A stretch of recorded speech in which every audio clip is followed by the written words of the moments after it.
I got so much motherfucking design on right now. Break it down, bring it back, make it clap. I got 3 old thoughts, new block, where that thing. Bitches on my line, and you know.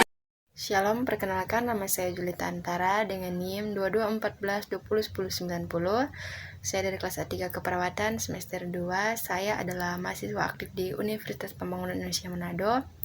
Tujuan saya membuat video ini karena ingin memenuhi tugas ujian akhir semester promosi kesehatan dengan dosen pengampu Nurse Venia Tampilang, Escape MKes. Prinsip promosi kesehatan. Pengertian promosi kesehatan.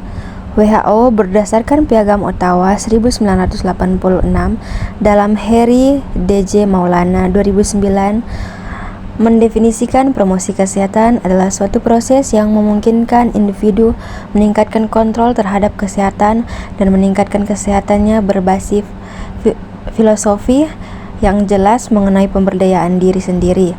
Prinsip promosi kesehatan menurut WHO pada Ottawa Charter for Health Promotion 1986 mengemukakan ada 7 prinsip pada promosi kesehatan, antara lain yaitu yang pertama, empowerment atau pemberdayaan, yaitu cara kerja untuk memungkinkan seseorang untuk mendapatkan kontrol lebih besar atas keputusan dan tindakan yang mempengaruhi kesehatan mereka.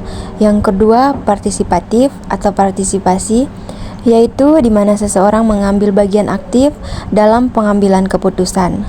Yang ketiga, holistik atau menyeluruh, yaitu memperhitungkan hal-hal yang mempengaruhi kesehatan dan interaksi dari dimensi-dimensi tersebut. Yang keempat, equitable atau kesetaraan, yaitu memastikan kesamaan atau kesetaraan hasil yang didapat oleh klien. Yang keempat, intersektoral, antar sektor, yaitu bekerja dalam kemitraan dengan instansi terkait lainnya atau organisasi.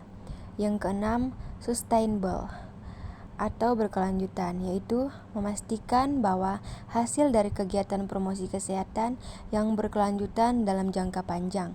Yang ketujuh, multi-strategi, yaitu bekerja pada sejumlah strategi daerah seperti program kebijakan. Metode promosi kesehatan. Pemilihan metode dalam pelaksanaan promosi kesehatan harus dipertimbangkan secara cermat dengan memperhatikan materi atau informasi yang akan disampaikan, keadaan penerima informasi termasuk sosial budaya atau sasaran dan hal-hal lain yang merupakan lingkungan komunikasi seperti ruang dan waktu.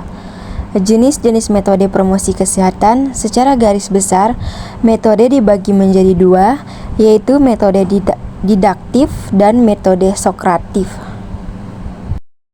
Yang pertama, metode didaktif. Metode ini berdasarkan atau dilakukan secara satu arah. Tingkat keberhasilan metode didaktif sulit dievaluasi karena peserta didik bersifat pasif dan hanya pendidik yang aktif.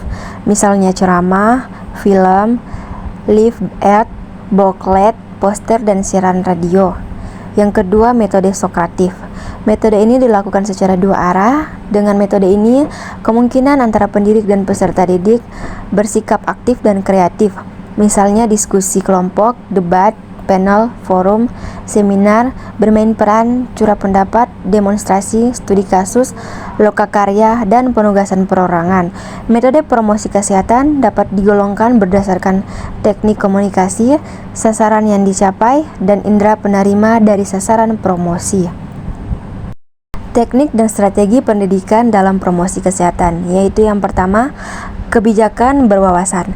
Kebijakan strategi promosi kesehatan yang mana ditunjukkan kepada para penentu kebijakan agar mengeluarkan kebijakan dan ketentuan yang menguntungkan bahkan dapat merugikan kesehatan, sehingga dalam menentukan keputusan diperhatikan dampaknya bagi kesehatan masyarakat. Yang kedua, lingkungan yang mendukung. Strategi ini dikelola oleh para pengelola tempat umum termasuk pemerintah kota, di mana mereka dapat menyediakan sarana dan prasarana bagi masyarakat dalam meningkatkan kesehatannya, sehingga nantinya akan tercipta lingkungan yang sehat untuk mendukung perilaku sehat masyarakat. Yang ketiga, reorientasi pelayanan kesehatan.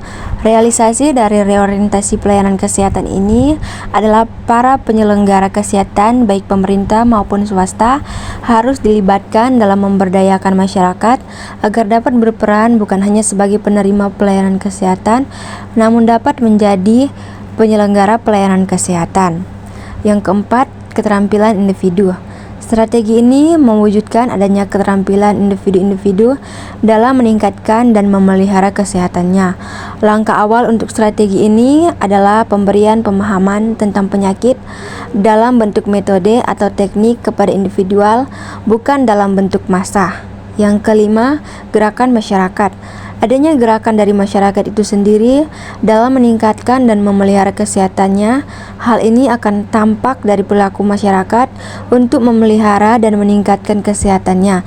Tanpa harus ada kegiatan, namun akan tampak dari perilaku menuju sehat.